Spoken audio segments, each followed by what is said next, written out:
This is my notebook, my diary, my journal, anything you can say.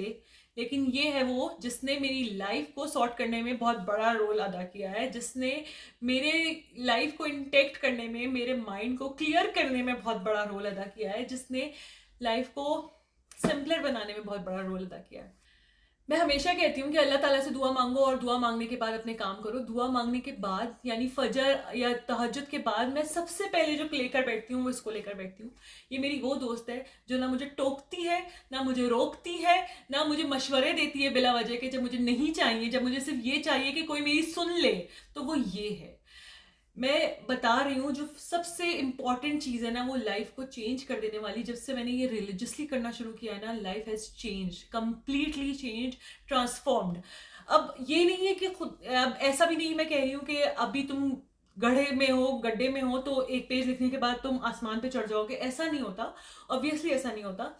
लेकिन सबसे ज़्यादा मसला आजकल क्या है? सबसे ज़्यादा मसला ये है कि जो फॉग हमारे दिमाग पे छा चुका है डिजिटल वर्ल्ड का, वो सिर्फ ये चीज़ हटा सकती है। जो पुरानी चीज़ें हैं, जितनी लाइफ को हम सिंपलर कर सकते हैं, सिंपलेस्ट बना सकते हैं ना, उस पर चले जाओ। फ़ोन पे अलार्म लगाने के बजाय जो अभी मुझे भी करना है कि अलार्म क्लॉक ले आओ और अलार्म क्लॉक पे अलार्म लगाओ, क्योंकि रात तक फ़ोन देखोगे, फिर उस पर अलार्म लगाओगे, फिर सुबह उठोगे, अलार्म बंद करने के लिए फ़ोन उठाओगे तो फ़ोन देखोगे। तो फ़ोन देखना ही नहीं है उठते ही, फ़ोन देखना ही नहीं है सोते वक्त। फ़ोन को हटा देने के लिए ज़रूरी है अलार्म, क्योंकि हमारा अलार्म चाहिए हमें उठने के लिए। तो उसके लिए सबसे ज़्यादा इंपॉर्टेंट है कि लाइफ को सिंपल बनाओ, अलार्म क्लॉक रखो, मोबाइल दूसरे कमरे में रखकर सो जाओ, या चलो रखना है तो रखो अपने पास, लेकिन ऐसा ना हो कि तुम्हें उठाना पड़े वो किसी भी वजह से, चाहे अलार्म बंद करने के लिए क्यों ना हो। Coming back to the topic, life को जितना ज़्यादा हमने आजकल डिजिटल कर दिया है ना, उतना ज़्यादा हमारा कबाड़ा होता जा रहा है, हम ख़त्म होते जा रहे हैं। हमारी सोचने की, समझने की, याद रखने की सलाहियत ख़त्म होती जा रही है, क्योंकि हम इतने डिपेंडेंट हो चुके हैं डिजिटली कि हम कुछ भी खुद नहीं कर सकते। मैंने बहुत सी चीज़ें ट्राई की, मैंने रिमाइंडर्स ट्राई किए, मैंने कैलेंडर्स ट्राई किए कि कैलेंडर्स बनाते हैं और अच्छे से जो है वो एक पूरा कैलेंडर गूगल पे वो कर देते हैं, अपलोड कर देते हैं, हमें रिमाइंडर्स आते रहेंगे। Nothing helped. मतलब मैं और ज़्यादा जो है वो किसी पर डिपेंडेंट हूँ। लेकिन जो बचपन से सुनती आ रही थी, जो बचपन से अम्मा ने बोला था, और वो लिटरली ये था कि लिख लिख कर याद करो, याद रहेगा, लिख लिख के याद करो, दिमाग में बैठा रहेगा, लिखोगे तो दिमाग में बैठ जाएगा। टीचर हमें नोट्स बनवाती थी, वो क्यों बनवाती थी? ताकि हमारे दिमाग में वो चीज़ बैठ जाए, ताकि हमें वो याद करने में आसानी हो। नोट्स बनवाने का कोई चक्कर नहीं था, वरना हमें बुक में जो है वो मार्क करवाते थे, हमें बुक से याद करवा सकते थे। लेकिन हमारे लिए नोट्स बनाना इसलिए इंपॉर्टेंट रखा हुआ था क्योंकि वो चीज़ आपके जहन में बैठती है, वो चीज़ आपके दिमाग को छू जाती है कि भाई ये चीज़ की थी। वो आप भूल नहीं सकते, लिखा हुआ आप भूल नहीं सकते कि ये मैंने किया भी था या नहीं किया था। अगर आपने वो वर्ड, वो आंसर, वो कहीं पर भी लिखा है, आपको याद रहता है हाँ ये मैंने लिखा था। कहीं ना कहीं उसके कोई ना कोई वर्ड आपके जहन में आ रहे होते हैं। नोट्स बनाना इसलिए ज़रूरी है। What I started to do, मैं हमेशा से क्या करती थी, मैं हमेशा से लिखती थी, लेकिन रिलीजियसली नहीं लिखती थी, रोज़ नहीं लिखती थी। मैं हमेशा क्या करती थी, कभी मैं बहुत परेशान हूँ, मुझे रोना आ रहा है, मैं किसी को नहीं बोल सकती, because I have always been like this कि मैं कभी किसी से हर बात शेयर नहीं करती। तो मुझे कभी बहुत ज़्यादा परेशानी होती थी, बहुत ज़्यादा रोना आता था, तो मैं कभी लेकर बैठती थी कोई नोटबुक, क्योंकि नोटबुक्स का मुझे हमेशा से शौक था, पेन्स का मुझे हमेशा से शौक था। तो मैं हमेशा लेकर बैठती थी, एक दो पेजेस लिखे, निकल गया, लिटरली उसके बाद मुझे रोना नहीं आता था। मैं उसके बाद रोना बंद हो जाता था मेरा, मैं जितनी धाड़े मार मार के रो रही हूँ, लेकिन मैं उसके बाद नहीं रो पाती थी, क्योंकि मेरा सब कुछ निकल जाता था उधर। चाहे मैं अम्मा से नाराज हूँ, चाहे मुझे बाबा की कोई बात बुरी लगी हो, चाहे मुझे समरा की कोई बात बुरी लगी हो, चाहे मुझे किसी और की कोई बात बुरी लगी हो, किसी ने और ने मुझे बेइंतहा हर्ट कर दिया हो, आपस में होते रहते हैं, आप साथ रहते हो, आपस में 10 चीजें होती हैं, बहनों में लड़ाइयाँ होती हैं, तो मैं उसमें निकाल दिया और फिर सही हो गई। यहाँ तक कि हस्बैंड से भी हुआ, कोई बात जहन में आ रही है, कुछ हो रहा है, मैं कनाडा भी आई थी जब शादी के बाद, तो मैं लिखती थी उसमें और मैं निकाल देती थी उसमें, और उसके बाद मैं बिल्कुल सही हो जाती थी। मैं वाकई कह रही हूँ, मैं सही हो जाती थी, ना मेरी लड़ाई होती थी, ना मेरी बहस होती थी, मैं बिल्कुल सेट होती थी उसके बाद। क्योंकि एक जगह मैं वो बात कह चुकी हूँ, एक जगह मैं उसको डिस्कस कर चुकी हूँ, डिस्कस इन द सेंस के मैंने बोल दिया, तुमने सुन लिया, वो वाली दोस्त कि बस सुन लो, मेरी बात को सुन लो, एक दफा मैं बोलना चाहती हूँ मेरी बात बगैर इंटरप्शन के, कोई सुन ले, फिर उससे माइंड क्लियर हो जाता है, वो फॉग हट जाता है, वो क्लाउडीनेस जो दिमाग पर है वो खत्म हो जाती है, आपको क्लैरिटी मिलती है, आपका माइंड क्लियर हो जाता है। आप जितने ज़्यादा होता है ऐसा कि अब आप जाके फट जाओगे किसी पर, वो चीज़ नहीं होती। आप चीज़ों को आराम से लेकर चलते हो, आप चीज़ों को माइंडफुली लेकर चलते हो, एक माइंडफुलनेस आ जाती है, लिटरली आती है। मान लो, बार बार मैं इस वीडियो में लिटरली बोलूंगी क्योंकि ऐसा होता है, यकीन करो ऐसा होता है। तुम्हारा जो लगता है ना कि अब तुम फट जाओगे जाकर, अब तुम्हारा तो खत्म है, अब तुम किसी को बहुत बुरा सुना दोगे, उससे पहले कुछ लिख लो जाकर कहीं पर कि क्या क्या हुआ है, कैसे हुआ है और तुम्हारा उस पर क्या रिएक्शन है। मैं अब क्या करती हूँ, जो मैं फजर के बाद या फिर तहज्जुद के बाद, फजर से पहले, तहज्जुद और फजर के दरमियान मैं इसको लेकर बैठती हूँ। मैंने अल्लाह से बेइंतहा दुआ मांगी, आज के दिन के लिए दुआ मांग ली, सब कुछ कर लिया। उसके बाद मैं इसको लेकर बैठी और उसके बाद मेरे आज के क्या क्या काम है, आज मुझे क्या क्या करना है, आज मुझे क्या क्या परेशानियां हैं, आज क्या क्या मुझे टेंशन है कि मुझे अभी ये भी होगा, अभी ये भी करना है, अभी ये भी करना है, वो सब कुछ मैं इस पर लिख लेती हूँ। एक प्रैक्टिस है मॉर्निंग पेजेस, जो कि मैं अभी प्रैक्टिस करना शुरू कर दिया है कि इस पे मैं किस चीज़ के लिए ग्रेटफुल हूँ। मैं अपनी आँख खुलने के लिए भी ग्रेटफुल हूँ, अल्लाह ताला के लिए। क्या होता है, जब मैंने ये चीज़ लिखी ना, तो मेरे पास पूरे दिन अब दिमाग में ये चलता रहेगा, अल्लाह का बहुत करम है, अल्लाह ताला ने आज उठा दिया, अल्लाह ताला ने आज सेहत तंदुरुस्ती के साथ उठा दिया, अल्लाह ताला ने आज हेल्दी रखा, अल्लाह ताला ने आज सुबह का नाश्ता करवाया, अल्लाह ताला ने तहज्जुद में आँख खुलवा दी। ये क्या होता है कि आप ना छोटी छोटी छोटी छोटी चीज़ों को बहुत वैल्यू करने लगते हो जब आप लिख लेते हो, क्योंकि पूरे दिन वो आपको बताती रहती है कि आपने जो लिखा था वो आपके जहन में चलता रहता है। मुझे आज ये काम करना है, मुझे बड़ी बड़ी चीज़ें तो याद रहेंगी, आज 5 का स्पोर्ट्स डे है या ये है, वो तो याद रहेगा। आज 5 का पर्पल डे है, मुझे ये याद रहेगा नहीं। मुझे आज 5 की शर्ट लेकर आनी है पर्पल वाली, मुझे ये याद रहेगा नहीं। तो वो चीज़ें मैं लिख लेती हूँ कि हाँ, आज मुझे ये काम करने हैं, आज मुझे 5 का होमवर्क कंप्लीट करवाना है, जो उसको टाइम पीरियड मिला है, आज उसकी डेडलाइन है, मुझे आज उसका होमवर्क चेक करना है कि कंप्लीट हुआ हुआ या नहीं हुआ हुआ। तो मुझे ये सब चीज़ें लिख देने के बाद खोलने की जरूरत नहीं पड़ती, इसको मुझे याद रहती हैं, अल्हम्दुलिल्लाह, अल्लाह का बहुत शुक्र है, फिर मुझे याद रहती हैं वो। अब मैं इन चीज़ों का रिमाइंडर नहीं लगा सकती, मैंने बहुत चीज़ें ट्राई की हैं, मैं लिटरली बता रही हूँ। This is my appointment book, appointment notebook, जहाँ पे मैं जो इंस्टाग्राम पे कॉल्स लेती हूँ, मैं उसको यहाँ पर नोट डाउन करती हूँ कि मुझे किसकी कॉल्स लेनी है, किसने मुझे पे कर दिया है, किसने मुझे पे नहीं किया है, और मैं सब कुछ यहाँ पर लिखती हूँ और मैं टाइम के साथ उनको कॉल करने के काबिल होती हूँ। लिटरली मैं उनको 5 मिनट खुद रिमाइंडर दे रही होती हूँ 5 मिनट पहले कि आज हमारी कॉल का टाइम है। ये मेरी वो बुक है जब मैं बहुत ज़्यादा अपनी चीज़ों को लेकर अपनी बहुत ज़्यादा सोच रही होती हूँ, मेरे क्या गोल्स थे, मेरे क्या गोल्स हैं, अब मेरी लाइफ को लेकर मेरे क्या गोल्स हैं, अब बच्चों के बाद मेरे लाइफ गोल्स क्या हैं। तो जो चीज़ें मुझे गोल्स के तौर पर, जो मेरी लाइफ में मैं अपने आप के साथ देखना चाहती हूँ, वो चीज़ें मैं यहाँ पर लिख रही होती हूँ। मैं अपने आप को कैसा इंसान देखना चाहती हूँ, एज अ ह्यूमन बींग मैं अपने आप को कैसा देखना चाहती हूँ, वो इस बुक में मौजूद है। मेरे पास हज़ारों नोटबुक्स हैं, मेरे हर बैग में नोटबुक का होना ज़रूरी है, कुछ हो ना हो।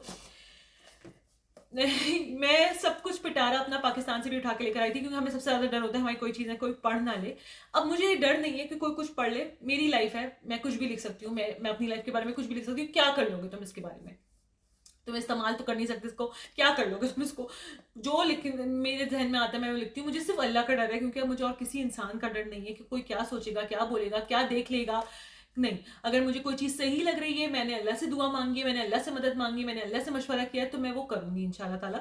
और बाकी मुझे किसी और से कोई फ़र्क नहीं पड़ता। ये मेरी वो नोटबुक है जो मैं पाकिस्तान से उठा के लाई थी, जिसमें मैंने लिखा हुआ है कि मुझे कोर्ट में क्या बोलना होता है, मुझे वकील को क्या पॉइंट्स देने हैं, मुझे लॉयर को क्या पॉइंट्स बताने होंगे, मुझे लॉयर्स से क्या चीज़ें डिस्कस करनी होंगी, वो मैं इस पर लिख लेती थी और मुझे याद रहता था।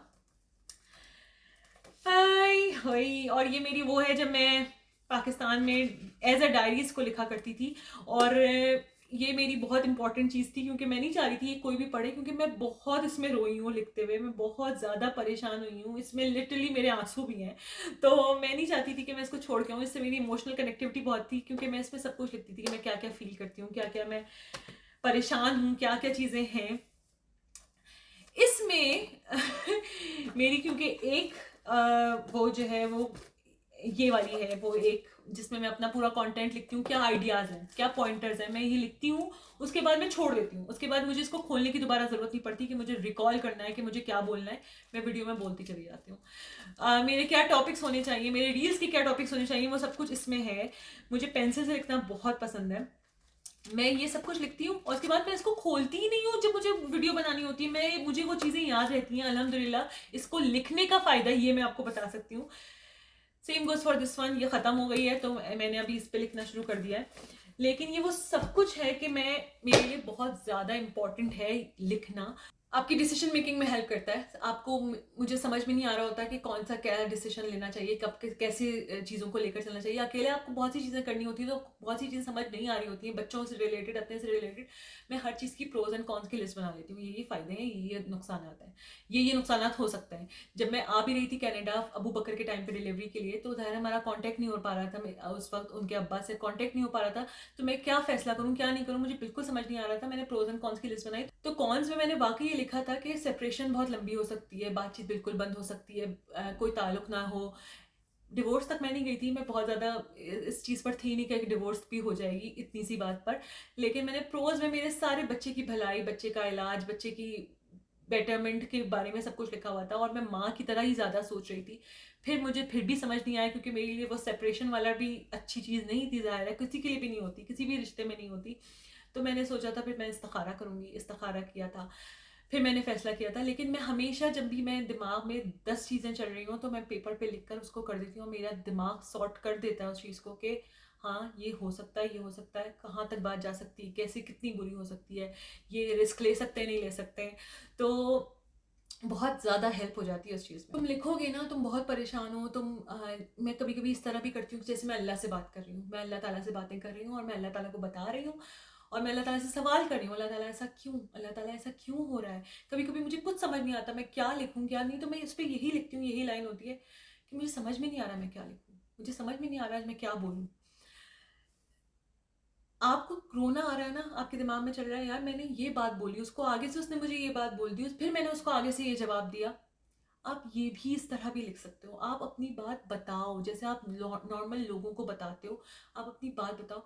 तुम्हें रोना आ रहा होगा, तुम लास्ट वर्ड तक रोना बंद हो जाएगा, तुम्हें सुकून मिल जाएगा, तुम्हें एक अजीब सा अंदर से सुकून मिल जाएगा कि हाँ, तुमने कहीं पर अपनी भड़ास निकाल दी है। यहाँ पर कोई इंटरप्ट भी नहीं करेगा, यहाँ पर कोई बीच में बोलेगा भी नहीं, कोई टोकेगा भी नहीं, बस सिर्फ तुम्हारी सुनेगा, तुम्हारी बातों को अनफिल्टर्ड, अनसेंसर्ड होके, बगैर किसी डर के, खौफ के लिख दो। लॉक वाली डायरीज भी होती है, लॉक वाले भी होते हैं आजकल सिस्टम, तो वो वाली अगर ले सकते हो तो वो वाली ले लो। अगर तुम्हें ये डर है कि कोई पढ़ लेगा, कोई पढ़ सकता है, मैं हर जगह इसको लेकर जाती हूँ, मैं कहीं छोड़ कर नहीं जाती, मेरे बैग में ही होती है। और वैसे भी मेरे घर में तो और कोई नहीं होता, लेकिन मैं जो है उसको घर पे भी छोड़ के जा सकती हूँ। बच्चे अभी पढ़ने के उसमें है नहीं कि बच्चे पढ़ सके ये सब चीज़ें। तो बाकी एक नोटबुक, एक छोटी सी चीज़ के कहीं पे भी कोई इंस्पायरिंग चीज़ लग रही है, किसी की कोई बात अच्छी लग रही है, मैं लिटरली वो नोट करती हूँ, मैं हमेशा वो चीज़ नोट करती हूँ। ये मैं हमेशा अपने साथ रखती हूँ इस वजह से, मुझे किसी की कोई बात अच्छी लग जाए, किसी की बोली हुई कोई लाइन अच्छी लग जाए, मैं वो लिख लेती हूँ, कभी भी काम आ सकती है। सेल्फ रिफ्लेक्शन में बहुत हेल्प करती है। जब तुम इस चीज़ को एक डायरी के एंड में पहुंच जाओ, एक नोटबुक के एंड में पहुंच जाओ, तुम जब पीछे पलट के देखोगे, तुम उसका शायद सेकंड या थर्ड पेज पढ़ोगे, तुम्हें लगेगा तुम कितना आगे आ गए हो, तुम कहाँ थे, तुम कैसे सोचते थे, और आज तुम कहाँ हो और कैसे सोच रहे हो। तुम्हारा दिमाग कितना आगे बढ़ गया, तुम कितनी चीज़ों को वैल्यू, जो तुम छोटा समझते अब उनको वैल्यू करने लगे हो, और कितनी बड़ी बड़ी चीज़ें तुम्हारे लिए कोई मैटर नहीं करती। तुम कितना ग्रो कर चुके हो। यकीन करो, अल्लाह ताला से भी कनेक्शन बेहतर हो जाता है। किस तरह से? क्योंकि आपको हर चीज़ पे अल्लाह का शुक्र अदा करने का दिल चाहता है, हर एक मोमेंट पे आपको अल्लाह का शुक्र अदा करने का दिल चाहता है। बस इसको इस तरह समझ लो कि लिखना शुरू कर दो, लाइफ को सिंपल करो, लाइफ ख्वाहिशात को मुख्तसर कर दो, बहुत ज़रूरी है। और ये बहुत हेल्प करता है, क्योंकि आजकल जो दुनिया है ना, हम कंपैरिजन करते हैं, हमें लगता है हमारे पास ये आ जाएगा, वो हो जाएगा, ऐसा हो जाएगा, तुम्हारी लाइफ परफेक्ट हो जाएगी। ऐसा नहीं है। जिसकी लाइफ में तुम्हें बहुत ग्लैमर दिख रहा है ना, उसकी लाइफ उतनी ही कॉम्प्लिकेटेड है। लिटरली उसकी लाइफ इतनी ही कॉम्प्लिकेटेड है। लाइफ को सिंपल बनाओ, स्टार्ट यूजिंग समथिंग, सम पेपर, सम पेज, एक पेज लिखो, मेरे कहने पर ये काम शुरू कर दो। उसके बाद तुम लोग खुद मुझे बताओगे कि सरोबा लाइफ हैज चेंज्ड, अल्हम्दुलिल्लाह, इन अ बेटर वे, अल्हम्दुलिल्लाह, इंशाल्लाह। अल्लाह हाफिज।